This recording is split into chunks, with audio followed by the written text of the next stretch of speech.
Good day. Thank you for joining us today in this episode of Creation Talk. My name is Joe Tay, and with me is Dr. Robert Carter. Hi, Dr. Carter. Hey, so Joe. today we are dealing with a really interesting topic. In fact, I know you have written many articles, and this is a 3-part article that you have written about species and how they are designed to change.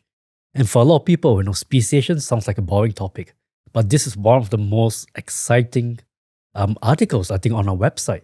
Well, thanks. Because you have contributed to a lot of interesting ideas. So we're going to talk about some of this today.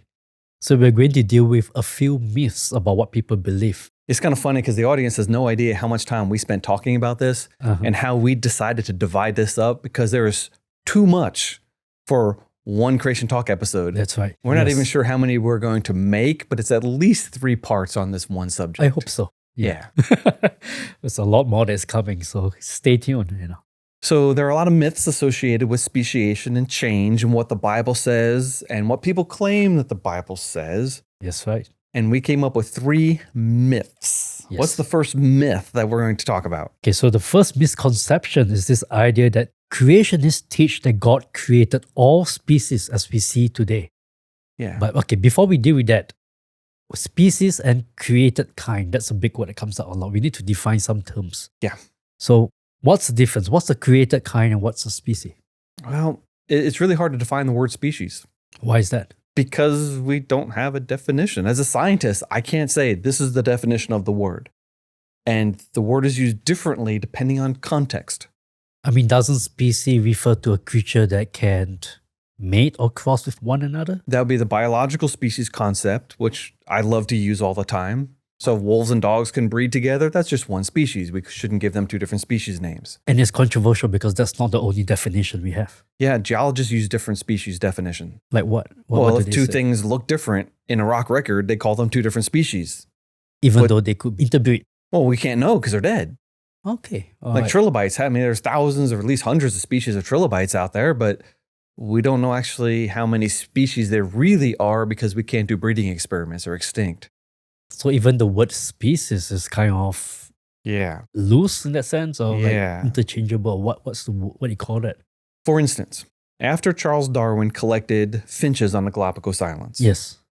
this classic error that he made is he didn't label which island he collected them from. Because he said he never expected one island to the next to be different. I mean, if they're in the same tropical location, why would there be different species on the different islands, he wrote. So they used the collection of Captain Fitzroy, the Christian on board, the captain, to sort out Darwin's finches to call them Darwin's finches, which is kind of funny. But one of the taxonomists back in London, when he was sending the birds back, said, "These are good species." And we're left with the question, what on earth is he talking about? In other words, he said that he thought that he could separate these things into groups easily. Yes. Therefore, he called them species. But that means nothing today. Because they overlap. Because is that a genetic determination? No. Is that a reproduction determination? No. He was just saying that, hey, I can separate these things into groups. So he called them species. And that's what Charles Darwin was dealing with. If he could separate things, okay, that is all blue, these all have little beaks, and these guys only live in the treetops. Whatever you could use to separate them, he would call them different species. But it's completely irrelevant. Because they may hybridize. Because they might hybridize. Okay. But that idea didn't come out into the 1900s. Okay. The biological species concept is a 1900s idea. Yeah, it's an evolutionary idea, but whatever, I like to use it. So a created kind is different. What's a created kind? The Bible doesn't talk about species. The Bible talks about God creating independent groups, plants and animals, to reproduce within themselves. I define species, I'll let you define created kinds. Okay, so Rob, so a species is a biological species. It's 2 creatures that can breed together, but we already said that that's not always the case. So many creatures that we know today can hybridize. We give them different species name. Yeah, dogs and wolves, for example. Yeah, or lions, tigers, right? Lions and tigers, yeah. That's right. So we give them different species name even though we know they can hybridize. Yeah. So when we talk about created kind, we are dealing with what God originally created. So for example, God would have created the cat kind at the beginning, or the feline kind, and that would include the cats, the lions, the tigers, all the early ancestors of those creatures, and they would have been able to hybridize. So in other words, So in many cases, we can actually have many so-called species within one created kind. Yes. Okay. So when we say created kind, we're referring to the original creation, the Yes. original creatures that God created. But the Bible doesn't specify where the boundaries between these kinds are. Oh. It talks in very general terms. There are land animals, there are plants, there are sea creatures, there are flying things. Mhm. Well, how many different kinds of flying things? Oh, I don't know. Yes. And that's that's an area where creation science comes in, and we look and we examine, we say, okay, we think that all elephants are one created kind. Okay. African elephants, Indian elephants, one created kind. I would throw woolly mammoths in there also Yes. because they have the same teeth. They're very similar. I'm not sure about mastodons Yes. because they have very different teeth. Okay. So it could be There a could be different kind. two different created kinds or one created kind with lots of diversity, but that's something that we work out over time. And we'll discuss some of this diversity later on. Yeah. Yeah. But the point is, God created groups of individuals to reproduce within themselves and not reproduce with other individuals. Yes, that's That's not a species concept. right. Mhm. The species derive from the created kinds. So let's deal with the first all right, misconception. first misconception. Right? It's this idea that creationists teach that God created all species as we see today. Why is that wrong? It's not biblical. Aristotle taught that. So Aristotle taught that creatures remain the same? Yeah. Okay. Yeah, contrary to other Greek philosophers who were teaching some kind of evolutionary ideas way back when, Aristotle said, no, everything stays the same. So this is not something from the Bible, it's Aristotle. Yeah, it's not something from the Bible. In fact, we have a great example in the Bible itself of a species changing really quickly. Mhm. And that is when Jacob bred speckled and spotted sheep from a flock that had no speckled and spotted sheep. Well, that'll be very interesting. In fact, I think you want to have a whole talk just on this, look at the genetics. I think we should, because I wrote an entire article on that one subject. Okay.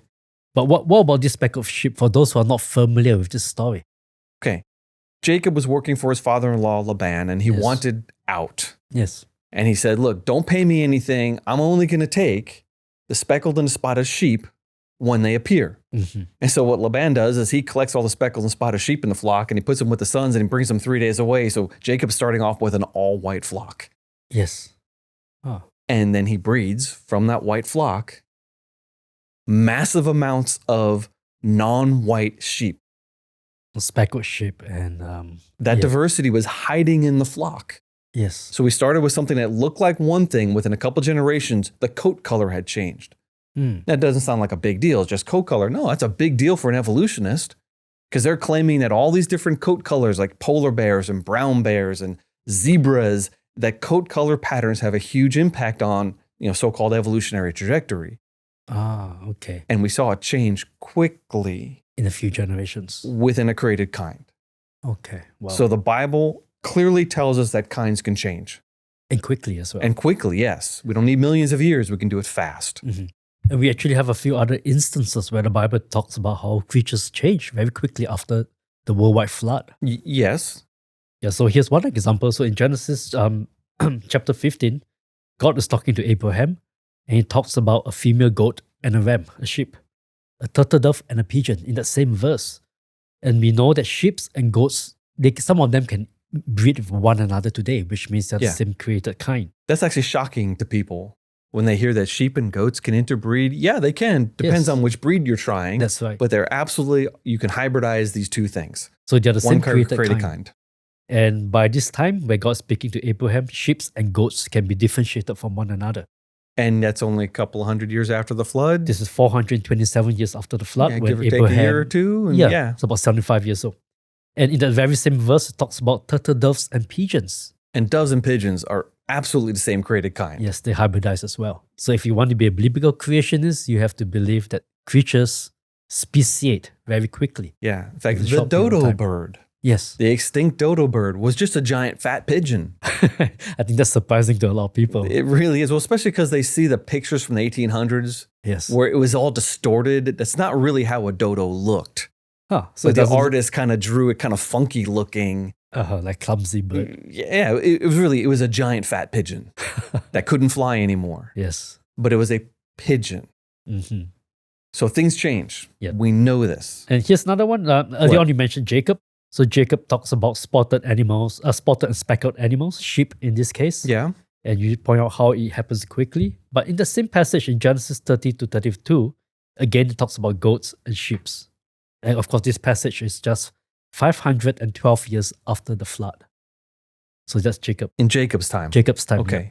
And then the other example that you noticed was in the book of Job. In Job chapter 39, verse 5. And again, later in verse 19, it talks about the donkey and the horse.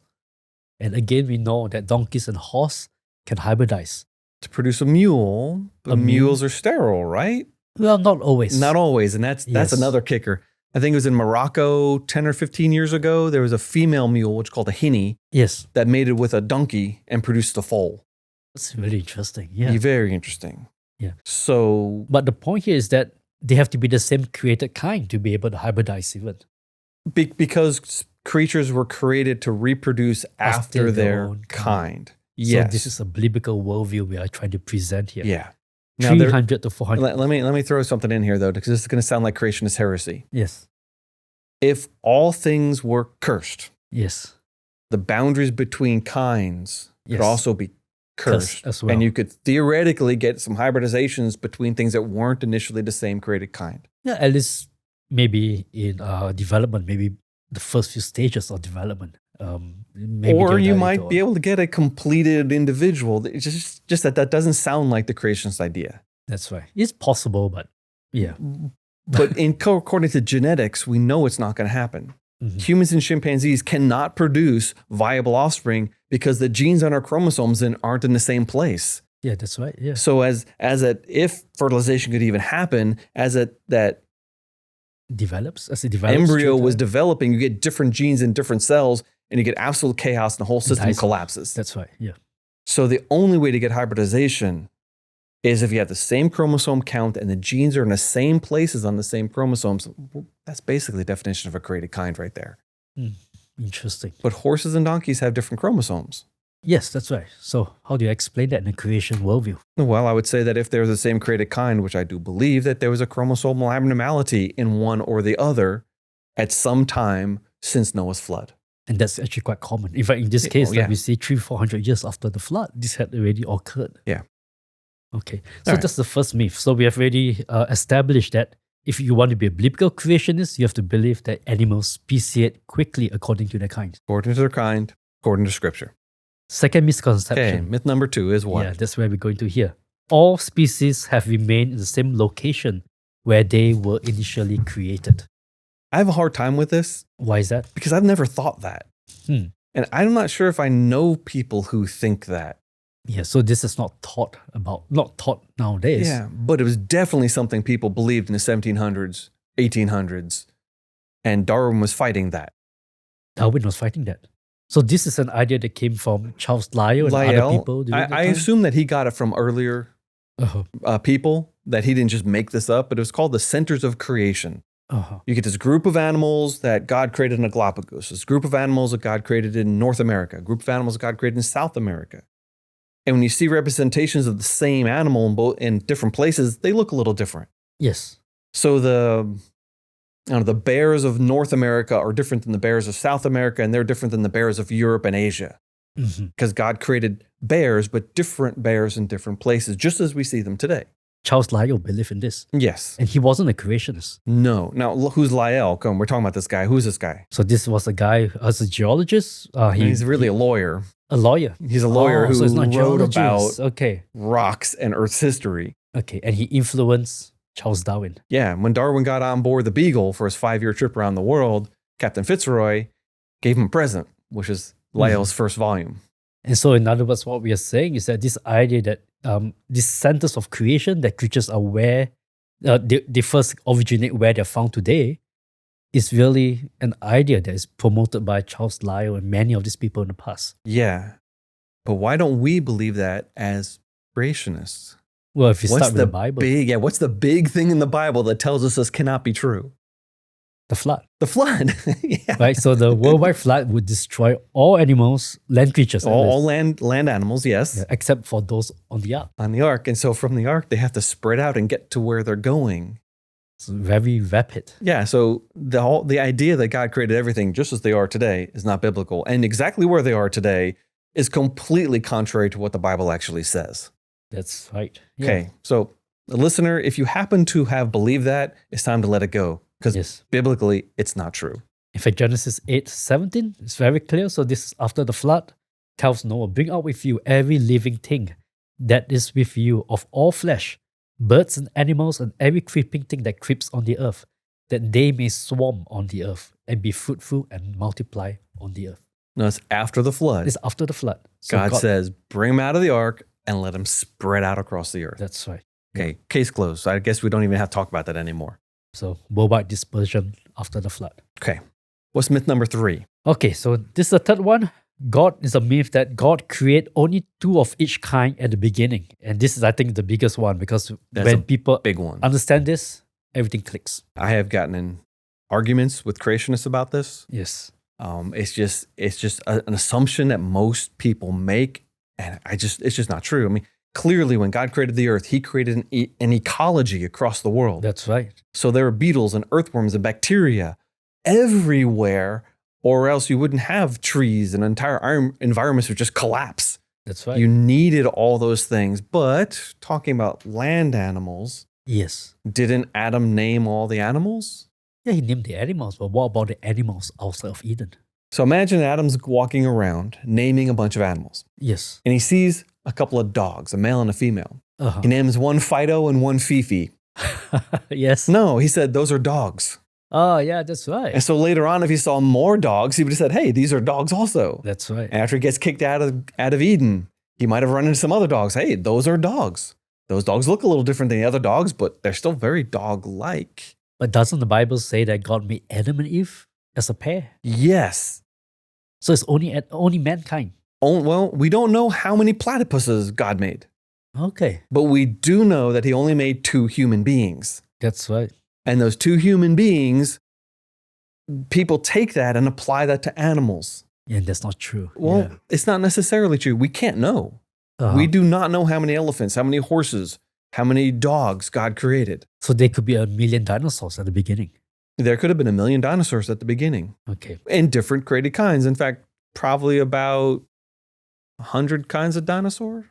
Yeah. Probably less than that, maybe 50. Yeah, 60 maybe. Yeah, it 60. depends on where you draw the line between all the sauropod-like dinosaurs. How many groups of those things are there? And all the theropod dinosaurs. But maybe 40 or 50 groups, 100 at the very most. Yeah, and within each kind could have many different individuals. But he could have created multiple individuals per kind. So why does this solve the issue of diversity? Because there are a lot of species in the fossil record. Okay. I mean, hundreds of species of dinosaur. Actually, only a couple of hundred, but many more times that.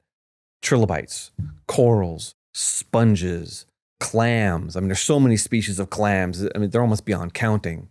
And so this is key because at the beginning when God created animals, it's not just a genetic diversity in 2 creatures. There could be a lot more that can be contained in just 2. Yes. And if you create all that genetic diversity, you have a recipe for species changing over time quickly and species multiplying. Even from something that looks kind of generic, you can divide it up into very discrete looking species. If you have, crabs in one river versus another river, Mm-hmm. and they could just look very different because they can't exchange genes, Mm-hmm. but they are the same species, the same created kind, we should say. So what do we believe in CMI? Just to sum up what we have discussed here today. We believe that species change, Yeah. that God created species to change, Yes. and that God's rich and creative diversity is amazing. Mm-hmm.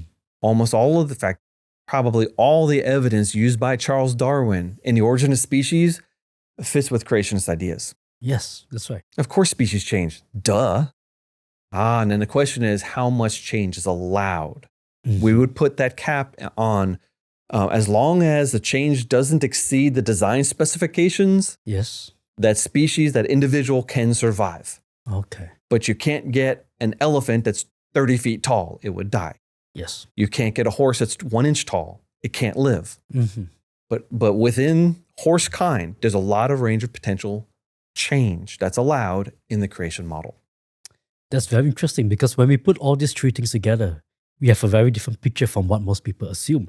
Because most people have this idea, biblical creationists, you only have two creatures at the start. Well, evolutionists, you have lots of diversity.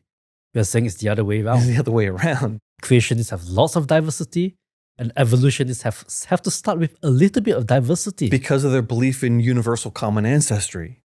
So that just turns everything. All upside down. species in the evolutionist mind have to go back to one or a few individuals. And then diversity has to come through mutation and natural selection and whatnot. It has to grow over time. But we start with a fantastic amount of diversity and potential for change. Therefore, just about everything an evolutionist wants to talk about for change over time fits beautifully within the creation model. And I hope you enjoyed that and learned something new. Join us because we're going to have a next session where we're going to talk about how God has designed us to generate diversity as well.